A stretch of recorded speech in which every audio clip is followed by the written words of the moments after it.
Il y a des caprices que tu pouvais faire quand tu étais enfant, mais une fois que tu grandis, tu ne peux plus faire les mêmes caprices. Dieu n'aura plus la même patience avec toi. Power!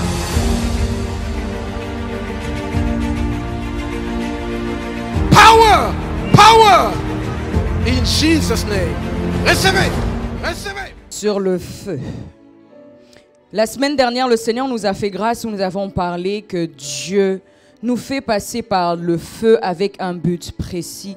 Et ce but était tout simplement que nous puissions avoir la forme qui plaît à Dieu. Et lorsque Dieu nous fait passer par le feu, cela permet à Dieu de travailler en nous. Donc Dieu met devant nous des différentes épreuves et cela nous permet en fait de pouvoir être purifié, être sanctifié et être totalement à l'image de Dieu. Amen. Alors, aujourd'hui, il y a une suite que le Seigneur m'a donnée. Nous allons vite ouvrir nos Bibles dans Lévitique 6, 12. Ouvrons nos Bibles dans Lévitique 6, 12.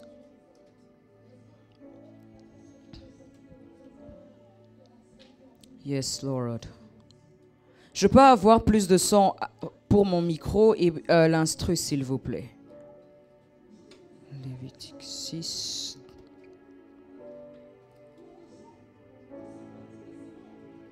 Non, on ne va pas lire le verset 12, on va lire plutôt le verset 5 jusqu'à 6. C'est plus important. Sur l'écran? Alors, pour ceux qui n'ont pas de Bible, ça va être projeté sur l'écran. Lévitique 6, à partir du verset 5, on va lire le 5e verset et le 6e verset. Est-ce qu'on peut le lire tous ensemble? On se lève, est-ce qu'on peut lire la parole de Dieu tous ensemble? J'aimerais vraiment que nous puissions lire et comprendre ce verset. La Bible dit ceci, on compte jusqu'à 3, 1, 2, 3, lisons la parole de Dieu. Le feu brûlera sur l'autel, il ne s'éteindra point. Chaque matin, le prêtre y allumera du bois, arrangera l'holocauste et brûlera la graisse des sacrifices de communion. Le verset 6, le feu brûlera constamment sur l'autel, il ne s'éteindra pas. Est-ce qu'on peut relire encore le feu?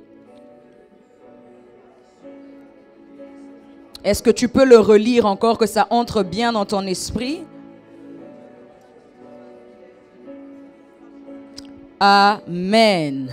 On va lire encore un second verset, Romains 12.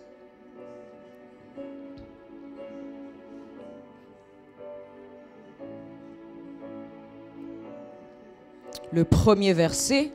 Alors, est-ce qu'on peut lire tous ensemble? 1, 2, 3. Je vous encourage donc, frères et sœurs, par les compassions de Dieu, à offrir votre corps comme un sacrifice vivant, saint, agréable à Dieu.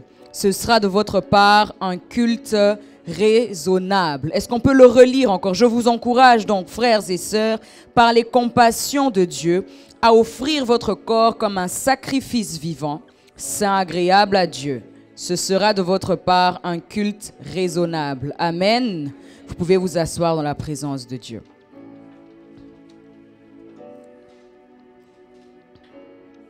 Alors, la semaine dernière, nous avons parlé du fait que Dieu fait de ses serviteurs des flammes de feu. Et pour être une flamme de feu, Dieu nous fait passer par le feu. Mais en fait, il y a une autre dimension là où j'aimerais vous emmener en ce qui concerne le feu. Et donc, le thème de notre message ce matin, c'est tout simplement ranimer la flamme de l'Esprit. Donc, ranimer la flamme du Saint-Esprit. Alors, nous avons lu dans Lévitique 6 où la Bible est en train de nous parler, en train de nous dire que chaque matin, le sacrificateur brûlera le feu sur l'autel et le feu ne s'éteindra pas. Donc, le feu brûlera constamment sur l'autel, il ne s'éteindra pas. Et nous avons lu également, là où la Bible nous parle, dans Romains 12 où la Bible nous dit de nous offrir comme un sacrifice vivant. Ce qu'il faut savoir que lorsque on parle dans Lévitique 6 que le prêtre, il allumera tout le temps le feu sur l'autel et que le feu ne s'éteindra pas, il parle tout simplement des sacrifices. Dans l'ancienne alliance, ils avaient tendance à adorer Dieu en offrant des animaux, que ce soit des chèvres, des moutons, des béliers. Donc ça, c'était en fait l'adoration qu'ils offraient à Dieu. Mais dans la nouvelle alliance, c'est nous qui nous offrons en sacrifice à Dieu. Raison pour laquelle la Bible dit, le feu brûlera constamment sur l'autel. Donc en gros, ce que j'aimerais que tu comprennes ce matin est que le vrai culte n'est pas le culte que tu rends à Dieu. Le vrai culte, c'est ta propre vie d'abord. Le vrai culte, ce n'est pas venir ici tous les dimanches et dire j'étais allé au culte. Non. D'abord, ta propre vie doit être un culte devant Dieu, saint et agréable. Nous avons vu que Dieu utilise des personnes qui sont purifiées, des personnes qui sont sanctifiées. Et j'aimerais attirer aussi votre attention. Lorsque, dans l'ancienne alliance, ils offraient à Dieu des sacrifices, il y avait quelque chose qui se passait. Je vais vite lire Nombre, très vite moi-même, pour que vous compreniez quelque chose. Nous allons vite dans Nombre 28. La Bible nous dit ceci.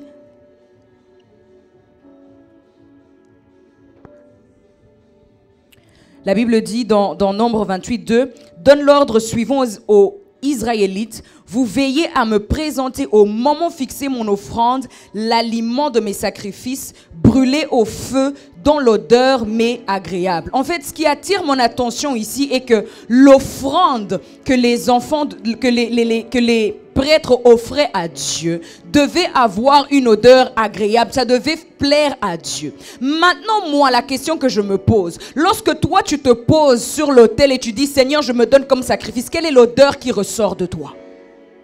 Est-ce que c'est l'odeur de l'impureté? Est-ce que c'est l'odeur du péché? Ou est-ce que c'est l'odeur de la sainteté? Il y a des personnes ici qui ont un problème avec Dieu dans le sens où, premièrement, ils ne veulent pas s'offrir en sacrifice à Dieu. Ils veulent garder une partie de leur péché mignon. Et il y a une autre catégorie des personnes qui acceptent de s'offrir à Dieu, à venir sur l'autel, mais ce qu'ils dégagent dans leur marche chrétienne n'est pas une bonne odeur. Quelles sont les choses qui te retiennent pour ne pas pouvoir être agréable à Dieu? Parce que ce que tu dois savoir est que toi-même, ta propre vie doit être un sacrifice à Dieu. Mais quel genre de sacrifice es-tu? Est-ce que lorsque le Saint-Esprit te regarde, il dit « Waouh » ou est-ce que lorsqu'il te regarde, il est attristé?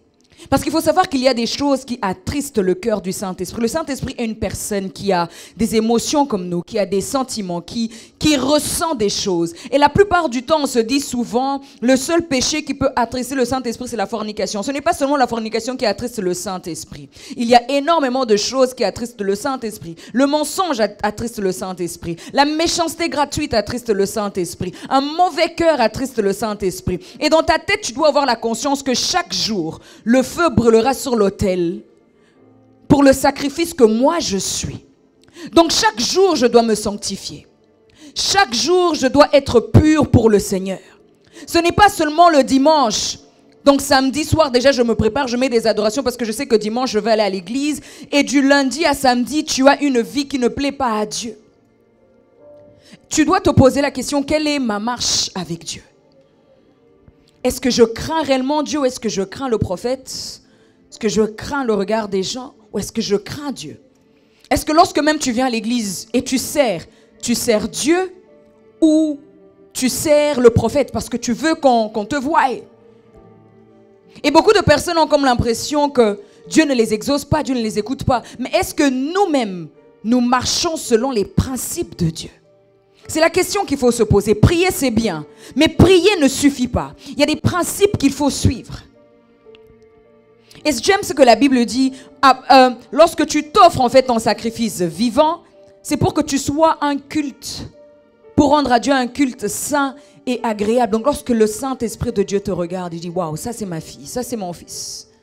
Je peux utiliser cette personne. » Ce que Dieu veut de nous est de séparer les ténèbres avec la lumière. Dieu veut que la lumière de Dieu entre dans nos vies. Mais en fait, Dieu ne nous force pas. C'est ça que les enfants de Dieu ne comprennent pas. Dieu ne va jamais te forcer à le suivre. Dieu ne va jamais te forcer à faire sa volonté. Dieu ne va jamais te forcer à t'offrir comme un sacrifice vivant. C'est une décision que toi-même tu dois prendre. Les entretiens au bureau ne vont pas te sauver, crois-moi. Tu peux voir le prophète du lundi au dimanche. Ses prières, c'est bien. Mais toi-même, lorsque tu sors du bureau, quelle est ta marche? Quelles sont les décisions que tu prends au quotidien? Est-ce que lorsque Dieu te regarde, je reviens encore sur ça, est-ce que lorsque Dieu te regarde chaque matin, là où le prêtre, et là je peux symboliser le prêtre comme le Saint-Esprit qui doit ranimer la flamme de Dieu dans ta vie chaque matin, est-ce que l'odeur qui monte, c'est l'odeur de la sainteté ou c'est l'odeur du péché? La question qu'il faut se poser. Vous savez, il y a des choses, des fois Dieu nous reproche et Dieu nous parle. On a comme l'impression que, ah non, je vais changer quand j'aurai un certain âge. Mais en fait, l'enlèvement, c'est pas seulement que Jésus revient. Ta mort et l'enlèvement. Ta mort et l'enlèvement. On a vu beaucoup de jeunes mourir. Je ne dis pas que tu vas mourir cette année, mais je suis en train de te dire que lorsque tu vis sur terre, tu dois vivre chaque jour comme si à n'importe quel moment Jésus pouvait revenir et te prendre. À n'importe quel moment. Ce n'est pas seulement le dimanche, je me sanctifie, parce que beaucoup ici, vous vous sanctifiez que le dimanche. Je suis prophète, donc je vois. Le lundi, tu as une vie comme ci, comme ça. Mardi, pareil. Un peu de dombolo mercredi. Un peu de flirt jeudi. Et puis dimanche, on est là, on vient aussi servir. Moi, je ne t'ai peut-être pas vu, mais il y a un Dieu dans les cieux où ses yeux sont partout et il te voit. C'est pour ça, des fois, même si tu peux rendre service à Dieu à l'église, ce qui monte, ce n'est pas l'adoration, c'est le péché. Et c'est là où Dieu sent l'odeur du péché et il ferme le ciel sur toi parce que Dieu, c'est la sainteté, c'est la pureté, c'est une odeur agréable. Supposons que c'est même, je m'adresse pas forcément aux chantres de cette église, mais je m'adresse au corps du Christ, aux chantres. Vous êtes là, vous voulez rendre culte à Dieu, mais vos vies, c'est une vie de péché. Lorsque tu chantes, qu'est-ce que tu dégages? Ce qui monte, c'est une fumée remplie de débauche, de péché. Cette fumée-là, Dieu ne l'agrée pas. C'est pour ça que vous allez voir dans certaines églises, vous allez voir que Dieu ne se manifeste pas vraiment. Pourquoi? Parce que ceux qui font le service vivent dans le péché. Ceux qui sont censés être purs vivent dans le péché. Ça fait un moment donné, c'est ce type de message qui doit vous révolutionner et dire Dieu, ce n'est pas une affaire de bonbons chocolat, je garde tel péché, je garde tel truc et je viens à l'église, Dieu va faire. Ce n'est pas question de ça. Il faut craindre Dieu. La crainte de Dieu, ce n'est pas la crainte du prophète ou de la prophétesse. La crainte de Dieu, c'est que tu sais que ça peut attrister la personne du Saint-Esprit, donc je ne le fais pas. Ce n'est pas seulement se retrouver avec un homme ou une femme à l'hôtel ou l'inviter chez toi et tu fais des bêtises. Mais partager des faux témoignages sur ton prochain. L'odeur qui monte, c'est l'odeur du péché. Et aujourd'hui, il y a une décision que tu vas devoir prendre ce matin. Tu vas dire à Dieu, Seigneur, j'aimerais que l'odeur qui monte vers toi soit l'odeur de la sainteté. L'odeur de la sainteté. L'Église a perdu la sainteté. Il n'y a plus de sainteté à l'église. On le voit de plus en plus. Les gens montrent clairement qu'il n'y a plus de sainteté à l'église. Il n'y a plus de crainte de Dieu à l'église. Parce que les gens, je ne sais pas si les gens ont compris ou les gens font semblant de ne pas comprendre ou tout simplement ils ne veulent pas écouter. Mais il arrive un temps où, comme la Bible dit, et Dieu fera la différence entre ceux qui le servent et ceux qui ne le servent pas. Nous arrivons dans ce temps où Dieu va démontrer qui le sert dans la vérité et qui le sert dans la fausseté. Alors aujourd'hui, il y a une première décision que tu vas prendre toi-même. C'est une décision de t'offrir en tant que sacrifice à Dieu. Parce que Dieu ne va pas te forcer à le faire. Mais ce matin, c'est une décision que moi, personnellement, je t'encourage de faire. Tu dis, Seigneur, j'offre ma vie comme un sacrifice vivant. Et je veux que la flamme de Dieu ne s'éteigne pas dans ma vie. Que la flamme de l'Esprit ne s'éteigne pas dans ma vie. Et vous savez ce qui éteint justement cette flamme? C'est ce péché. Ce qui prend toute ton énergie, même dans ta vie spirituelle, c'est le péché. Ce qui attriste le Saint-Esprit, c'est le péché. Ce qui éloigne Dieu, c'est le péché. Dieu est là, mais toi, en fait, ton problème est que tu ne vis pas selon la parole de Dieu. C'est des messages que les gens n'aiment pas écouter, mais j'aimerais vous rassurer que l'enfer est réel. Nous serons choqués de voir qu'il y a des milliers de chrétiens qui vont brûler en enfer. Non pas parce qu'ils n'ont pas prié, non pas parce qu'ils ne venaient pas à l'église, mais tout simplement parce que le péché. Vous savez, lorsque vous opérez dans le prophétique, Dieu vous donne même la capacité de sentir l'odeur du péché chez une personne. Et tu sens l'odeur de l'impudicité. Combien de chantres ne sont pas même connus ici, qui prétendent chanter pour Dieu, mais qui dégagent l'odeur du péché. Ils utilisent leur notoriété, leur visibilité, pour faire du mal aux enfants des gens. Et ça, c'est des messages que les gens n'aiment pas entendre parce qu'on touche en fait à ce qui fait mal. Mais je dois justement toucher là où ça fait mal pour te pousser à changer. Parce que lorsque on dit Jésus revient bientôt, ce n'est pas juste un slogan. Quand Jésus revient bientôt, t'as mort.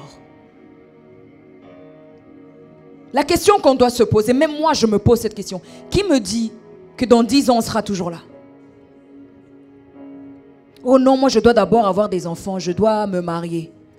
C'est ton plan ou le plan de Dieu? Ce sont tes pensées ou les pensées de Dieu? Ce sont tes voix ou les voix de Dieu? On est devenu tellement égoïste qu'on pense qu'à nous. Que même dans l'église, on parle de l'amour, mais il n'y a pas l'amour. Et là, je ne parle pas forcément de cette église, je parle de l'église en général. La Bible nous parle de la pureté. Et il y a un verset que j'aime dans Apocalypse où la Bible nous parle des vêtements blancs, de la sainteté. En fait, ce que tu dois rechercher tous les jours dans ta vie, c'est la sainteté de Dieu. Des fois, tu ne dois même pas prier pour chasser les démons, mais prier même pendant des minutes et juste demander la sainteté de Dieu. La sainteté de Dieu parce que Dieu est saint. Dieu est saint. Et il ne peut pas avoir de l'impureté en toi. Dieu viendra prendre l'église sans tache ni ride. Donc comment cela se fait qu'aujourd'hui l'église a des taches, la saleté, la débauche dans l'église? Si on veut conquérir le monde, c'est maintenant que nous-mêmes, on doit changer. C'est un réveil personnel qui doit se faire. Ce n'est pas d'abord les autres. C'est toi-même, tu dois prendre la décision de se réveiller. Parce qu'aujourd'hui, tout le monde crie, le réveil a commencé. Parce que vous avez vu les gens venir ici à l'église. Ce qu'on vit ici, ce n'est pas encore le réveil. Le jour où chaque personne prendra la décision de marcher selon la volonté de Dieu, c'est là où on pourra parler du réveil. Le réveil, ce n'est pas les rabababa, les gens tombent ici. Parce qu'il y a les rabababa, les gens tombent et continuent à sortir avec le mari d'autrui. Mais le véritable réveil, c'est lorsque toi-même tu prends la décision d'avoir un réveil personnel, de marcher selon les principes de Dieu, de craindre Dieu. Et lorsque Dieu te regarde et dit, waouh, l'odeur agréable qui monte vers toi. Il faut se poser la question, lorsque Dieu m'entend prêcher, est-ce qu'il y a une odeur agréable qui monte? C'est la question qu'il faut se poser. La question qu'il faut se poser encore, si Jésus se retrouvait en face de moi, est-ce qu'il pourra me regarder avec fierté ou il va dire, oh là là? Combien de personnes ne diront-ils pas, Seigneur, j'ai chassé les démons en ton nom, Seigneur, j'ai prié, Seigneur, j'ai jeûné. Mais Dieu va les regarder, je ne te connais pas. Alors, c'est triste, pendant tout ce temps, tu viens à l'église. Tu pries. Mais le dernier jour, tu te retrouves en enfer en train de brûler. Avec des personnes qui ne se sont même pas sacrifiées comme toi, tu t'es sacrifié pour Dieu. Ici, ce n'est même pas question de donner des offrandes à Dieu, non. La vraie offrande, c'est d'abord moi-même. Je me donne moi-même. Ce n'est pas d'abord les dîmes que tu donnes à l'église. Ce n'est pas les semences que tu fais à l'église. C'est toi-même. Ma propre vie doit être un culte. Ma propre vie doit être un culte agréable à Dieu. Je dois me donner totalement à Dieu. Je dois me consacrer à Dieu. Se donner en culte, c'est se mettre à part pour Dieu. Donc tu te sépares du péché. Tu dis, toi et moi, on n'a pas de lien. Je me sépare de toi. Et tu as la capacité d'y arriver. Mais c'est juste des fois, tu permets à ta chair de dominer sur toi. Alors que la vérité est qu'en réalité, dans l'homme, c'est l'esprit. Tu es un esprit dans un corps. Ce n'est pas à ta chair de dominer sur toi, mais c'est à ton esprit de dominer sur ta chair. Et maintenant, ta chair a plus de puissance parce que tu nourris plus ta chair que ton esprit. Pose-toi la question, comment est-ce que tu passes tes journées et tu comprendras qu'est-ce qui est le plus nourri, ton esprit ou ta chair. Et lorsque tu nourris beaucoup plus ta chair dominera toujours sur l'esprit. Parce qu'elle a de la force. Il faut affamer la chair. Ma chair doit rester affamée. Même il y a certains programmes, tu sais, ça, je ne peux pas regarder. Dis vraiment à ta chair, toi-même, alors va prendre la télécommande. Regarde. Tu as la décision de le faire. Donc tu veux me dire qu'il y a un démon qui vient, qui descend, dit, allez, vas-y. Non. Va toucher la femme d'autrui. Non. Toi-même. Combien de fois n'avons-nous pas accusé le diable et le diable n'y était pour rien? C'est toi-même. Même des fois, le diable est là devant nous et dit, Dieu, je n'ai rien fait elle-même. Elle sait que c'est un homme marié, mais tellement elle veut avoir les brésiliennes, là, elle part. En plus, l'iPhone 14 est en train de sortir. Donc, elle sait qu'elle a déjà un homme marié qui va l'offrir. Ça va dire, non, j'ai besoin de mon iPhone 14, mais en même temps, je prie. On joue avec qui? Aujourd'hui, je te fais mal pour te faire comprendre que Dieu veut que tu prennes en maturité et que tu changes. Parce qu'il veut t'utiliser, mais il ne peut pas t'utiliser dans le péché. Je vais vous donner un exemple. Sachez qu'une personne qui vit dans le péché, lorsque cette personne t'impose les mains, te transfère le péché. Si on ne te l'a jamais dit, je te le dis aujourd'hui. Et tu vois beaucoup d'enfants de Dieu se retrouvent à commettre certains péchés parce qu'ils ont reçu des impositions des mains qui les ont poussés dans ce péché. C'est pour ça que quand tu es prédicateur, tu pries pour les gens, tu es homme de Dieu, peu importe. Ta vie doit être une vie de sainteté parce qu'il y a un transfert de grâce lorsque tu imposes les mains aux gens. Maintenant, toi qui es dans cette salle, Dieu t'appelle à servir, Dieu t'appelle à imposer les mains aux gens. Maintenant, tu ne veux pas changer. Tu sais le nombre de vies que tu vas détruire? C'est comme si tu transmets le sida. Tu vis dans la débauche, tu vis dans l'impudicité, dans l'adultère. Et toutes les personnes dont tu imposes les mains, qu'est-ce que tu leur donnes? Parce que c'est un transfert de grâce. On ne donne que ce qu'on a. Et si j'ai le péché, je te donne le péché.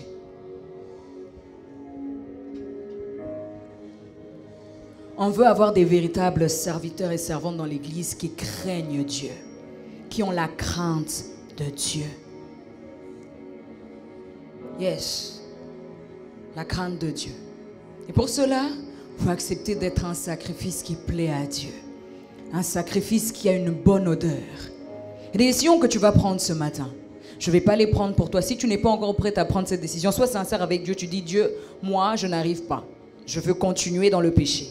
Mais c'est ton affaire avec Dieu. Mais ce matin, tu vas dire à Dieu, pour ceux qui veulent prendre cette décision, et qu'aujourd'hui, j'accepte d'être sur l'autel et que la flamme de l'esprit ne s'éteigne plus jamais. Que la flamme de Dieu ne s'éteigne plus jamais. On parle de ranimer. Pourquoi? Parce que d'autres personnes, votre flamme s'est éteinte à cause du péché. À cause du péché, la flamme s'est éteinte. Et vous savez quoi? Le péché étouffe la vie de prière. Il y a une lourdeur qui s'installe. Il y a une décision que tu vas prendre ce matin. Je suis contente de t'avoir choqué parce que j'aimerais que Signs and Wonders fasse partie des églises qui vont vraiment connaître l'enlèvement. Et on va se retrouver tous au ciel et on va chanter avec les anges. Pas qu'il y a certains qui commencent à dire... Que lorsque Dieu regarde Signs and Wonders, il dit, waouh, sans tache ni ride, il y a la crainte de Dieu dans cette église. C'est ce que je veux pour nous. Qu'il y a des personnes qui auront la couronne. Qu'il y a des personnes qui auront ces vêtements blancs. Qu'il y a des personnes qui seront inscrites dans le livre de vie. C'est ma prière pour nous ce matin. D'être mis à part pour Dieu. D'être consacré à Dieu. Et que la flamme de Dieu ne s'éteigne plus jamais.